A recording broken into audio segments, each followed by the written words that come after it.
La sconfitta della Lazio contro la Z Alkmaar mi fa venire in mente una riflessione che magari è cretina. È il fatto di spendersi la mazzetta, come dice il mio addetto stampa, cioè vincere con il Napoli, poi magari ti stanca la questione.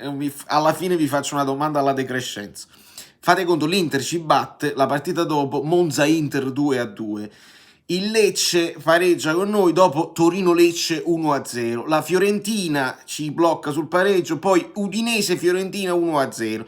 La Lazio che ci batte e poi perde con la Z Alkmaar.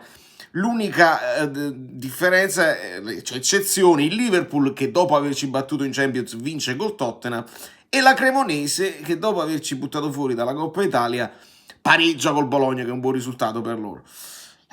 La domanda proprio decrescenziana a tutte le squadre che ci affronteranno alla morte è: ma vi conviene?